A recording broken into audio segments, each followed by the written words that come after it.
નમસ્કાર દર્શક મિત્રો, એસટી ન્યૂઝ ગુજરાતી ચેનલમાં આપનું સ્વાગત છે અને હું આપની સાથે રિદ્ધિ સોલંકી। તો ચલો નજર કરીએ આજના સમાચાર પર। વાત કરીએ જૂનાગઢ જિલ્લાની, જ્યાં ભાદરવી ચોથના પાવન દિવસે ઠેર ઠેર ગણેશજીની ભવ્ય સ્થાપના કરવામાં આવી છે। ઘણા પરિવારોમાં પરંપરા મુજબ માટીના ગણેશજીની મૂર્તિ સ્થાપિત કરવામાં આવી છે, તો કેટલાક વિસ્તારોમાં સુંદર પંડાલોનું પણ આયોજન કરવામાં આવ્યું છે। ગુજરાતના વિવિધ વિસ્તારોમાંથી મૂર્તિ વેચનાર વેપારીઓ પણ અહીં પહોંચ્યા છે અને રોજગારી મેળવી રહ્યા છે। ગણપતિ બાપ્પા મોરિયાના જયઘોષ સાથે ભક્તિ અને આનંદનું વાતાવરણ સર્જાયું છે। ગઈકાલથી શરૂ થયેલા આ પર્વ દરમિયાન જૂનાગઢ શહેર ગણેશોત્સવની ભક્તિમય રંગતથી રંગાઈ ગયું છે।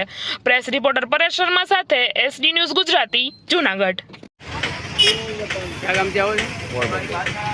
મૂર્તિની કિંમત શું છે?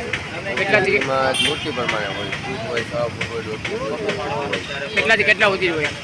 એમ તો 551 થી ચાલુ થાય, 2051 આજે લગભગ પધરાવી દેશે ને બધા? હા, આ છેલ્લો દિવસ છે।